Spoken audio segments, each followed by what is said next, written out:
कुछ वैज्ञानिकों की गलती से दूसरी दुनिया का दरवाजा खुल गया और उस दरवाजे से दूसरी दुनिया के ऐसे ऐसे जीव हमारी दुनिया में आए कि इंसानियत खतरे में पड़ गई। Bollywood silver screen presenting the mist. इस कहानी की शुरुआत में डेविड अपनी पत्नी और अपने 8 साल के बेटे के साथ खिड़की पर खड़ा होकर बाहर चल रहे तूफान को देख रहा होता है। खास तौर पर यहाँ से कुछ ही दूर पहाड़ियों पर लगातार बिजलियां गिर रही होती हैं और डेविड जानता है कि जल्दी तूफान इनके घर तक पहुंच जाएगा। इसीलिए डेविड अपने परिवार के साथ अपने घर के बेसमेंट में सोने के लिए चला जाता है और जब वो सुबह घर के बाहर आता है तो वो देखता है कि तूफान की वजह से सब कुछ तहस नहस हो चुका है। वो लेक के किनारे जाता है और तभी उसकी पत्नी कहती है वो देखो, और जब वो सामने देखते हैं तो बहुत सारी मिस्ट यानी कि धुंध उन्हीं पहाड़ियों की तरफ से जहां पर रात को लगातार बिजलियां चमक रही थी, लेक से होते हुए इनके शहर की तरफ बढ़ रही होती है। इन्हें सब कुछ अजीब लगता है। इसके बाद डेविड अपने पड़ोसी के पास जाता है। उसकी गाड़ी के ऊपर एक बहुत बड़ा पेड़ गिर गया होता है जिससे वो बहुत परेशान होता है। वो डेविड से पूछता है क्या तुम शहर जा रहे हो? डेविड कहता है कि हाँ, और इसके बाद डेविड अपने बेटे और अपने पड़ोसी ब्रेंट के साथ शहर की तरफ निकल पड़ते हैं। जब भी रास्ते में होते हैं तो देखते हैं वहां पर बहुत सारी मिलिट्री की गाड़ियां भी आ रही होती है जो कि अफरा तफरी में होती हैं, और ये सभी गाड़ियां भी उन्हीं पहाड़ियों की तरफ से आ रही होती है जिस तरफ से धुंध आ रही है।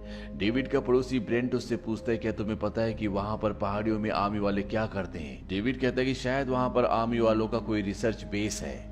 ब्रेंट उसे बताता है कि एक औरत का कहना है कि कुछ ही दिनों पहले उसने उन्हीं पहाड़ियों पर एक यूएफओ को क्रैश होते हुए देखा जिसके अंदर एलियंस थे और वो सब के सब जमे हुए थे। अब ये सुपरमार्केट पहुंच जाते हैं। ये देखते हैं शहर के लगभग सभी लोग यहाँ पर खरीदारी कर रहे हैं क्योंकि रात को जो तूफान आया था उससे सब के सब डरे हुए हैं। इसीलिए सब अपने घर में खाने पीने और जरूरत का सामान स्टोर करना चाहते हैं। यहाँ बाहर पुलिस वालों के बीच में आर्मी वालों के बीच में अफरा तफरी दिखाई जाती है, लेकिन लोकल लोगों को कुछ नहीं पता कि क्या हो रहा है। और तभी एक बूढ़ा आदमी भागता हुआ आता है जो जख्मी होता है। वो कहता है कि धुंध में यानी कि मिस्ट में कुछ न कुछ है, और अगले पल धुंध का एक बहुत बड़ा बादल इनके पूरे शहर को घेरना शुरू कर देता है। एक आदमी यहाँ से अपनी गाड़ी में जाता है क्योंकि वो यहाँ से अपने घर निकलना चाहता है, पर अगले पल जब धुंध उसे अपने चारों तरफ समेट लेती है तो उसकी चीखों की आवाज आती है। उसकी आवाजें सुनकर सुपरमार्केट के अंदर जितने भी लोग होते हैं वो सब के सब डर जाते हैं। वो दरवाजे बंद कर लेते हैं और अब इस पूरे शहर में धुंध छा चुकी है। वहीं सुपरमार्केट के अंदर सब के सब लोग डरे हुए हैं, पर इससे पहले कि ये कुछ समझ पाते यहाँ पर भूकंप आना शुरू हो जाता है और ये डरे हुए लोग और भी डर जाते हैं। किसी को कुछ नहीं पता कि यहाँ पर क्या हो रहा है। बाहर जो धुंध है वो कहाँ से आई है और क्यों आई है। यहाँ एक लेडी को दिखाया जाता है जिसके बच्चे घर पर अकेले हैं। वो घर जाना चाहती है, लोगों से मदद मांगती है, लेकिन कोई भी बाहर धुंध में मिस्ट में नहीं जाना चाहता। इसीलिए मजबूर होकर वो औरत अकेली बाहर निकल जाती है। यहाँ स्टोर के अंदर सब के सब फंस चुके हैं। डेविड का बेटा बहुत डर गया होता है। वो कुछ लोगों के साथ नीचे बैठा होता है और उनसे कहता है कि मैं अपने बेटे के लिए ब्लैंकेट लेकर आता हूँ, आप इसका ध्यान रखना। और जब वो अंदर गोदाम में जाता है तो वो देखता है वहां पर जनरेटर से बहुत सारा धुआं निकल रहा होता है, इसीलिए वो उसे बंद कर देता है। और जब वो गोदाम से निकल रहा होता है तभी उसे एहसास होता है कि पीछे शटर पर कोई है, और अगले पल कोई शटर को धकेलना शुरू कर देता है जिससे डेविड डर जाता है और उस कमरे से बाहर निकल जाता है। यहाँ बाहर कुछ और स्टाफ के लोग आ चुके होते हैं क्योंकि वो जनरेटर को ठीक करना चाहते हैं, शुरू करना चाहते हैं, जो डेविड ने बंद कर दिया है। डेविड नहीं चाहता कि अंदर कोई भी जाए, वो उन्हें वहां जाने से रोकता है, लेकिन वो सब के सब अंदर चले जाते हैं। और जब वो जनरेटर को चेक करते हैं तो वो देखते हैं कि ये प्रॉब्लम बाहर से है, इसके लिए बाहर जाना पड़ेगा। डेविड इन्हें बाहर जाने से मना करता है, पर यहाँ पर एक लड़का होता है। वो कहता है कि मैं बाहर जाकर इस प्रॉब्लम को फिक्स करूंगा।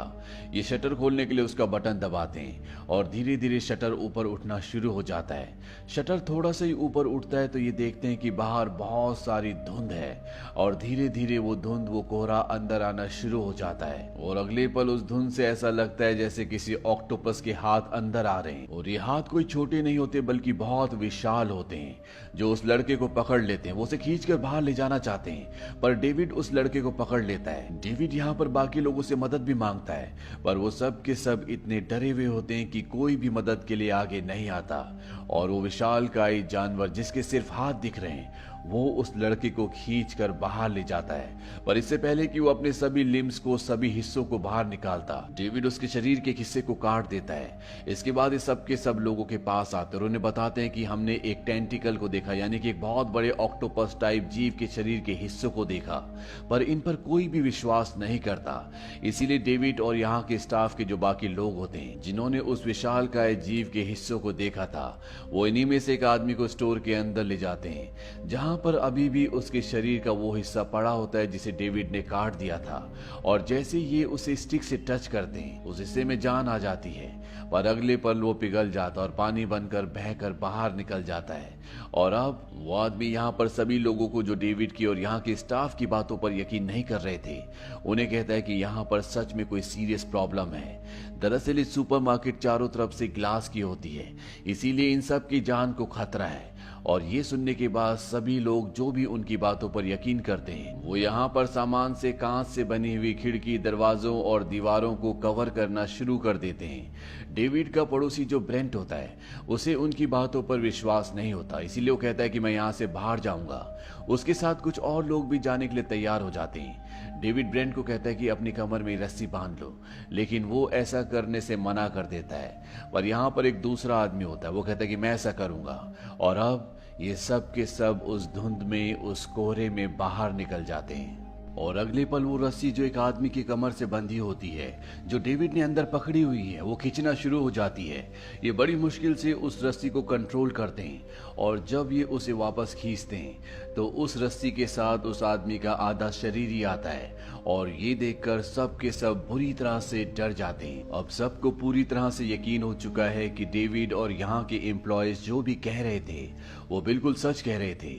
धीरे धीरे शाम ढलना शुरू हो जाती है। यहाँ पर जनरेटर ऑन ना होने की वजह से अंधेरा होता है, इसीलिए सब यहाँ पर टॉर्च जला लेते हैं। और अगले पल यहाँ पर जो कांच की खिड़की, दरवाजे और दीवारें हैं, उन पर उड़ने वाले बग्स बैठना शुरू हो जाते हैं। ये बहुत बड़े होते हैं, ऐसे बग्स पहले किसी ने कभी नहीं देखे। साथ ही साथ यहाँ पर जो कांच है वो इतना मजबूत नहीं है, इसीलिए सब के सब डरे होते हैं। और इनका डर तब बढ़ जाता है जब इन्हीं बग्स को खाने के लिए बड़े बड़े पंछी आते हैं। और ये पंछी भी उसी दुनिया के हैं जिस दुनिया के ये बग्स हैं। अंदर किसी को कुछ समझ में नहीं आ रहा होता, और तभी यहाँ पर एक आदमी समझ जाता है कि ये जीव लाइट की तरफ अट्रैक्ट हो रहे हैं, इसीलिए ग्लास पर चिपके हुए हैं। वो सबको लाइट्स ऑफ करने के लिए कहते हैं, लेकिन अब जनरेटर भी चालू हो चुका है, इसीलिए अंदर पूरी तरह से लाइट है। और बाहर जो बड़े पंछी होते हैं, वो छोटे जीवों को खाने के दौरान एक गिलास को तोड़ देते हैं, जिस वजह से अब वो अंदर आना शुरू हो जाते हैं। यहाँ पर एक जीव एक लड़की को काट लेता है, जिस वजह से कुछ ही देर में उसकी मृत्यु हो जाती है। साथ ही साथ एक बड़ा पंछी एक आदमी को मार देता है। और एक आदमी इन जीवों को जब जलाने की कोशिश कर रहा होता है तो उसके शरीर में खुद ही आग लग जाती है। यहाँ पर एक लेडी भी होती है जिसका नाम होता है मिसिस कार्मोडी, जिसके सामने एक बहुत बड़ा बग आता है जिसके काटने से वो मर जाएगी, पर वो अपनी प्रार्थना करना शुरू कर देती है और वो बग उसे बिना कुछ कहे वहां से निकल जाता है।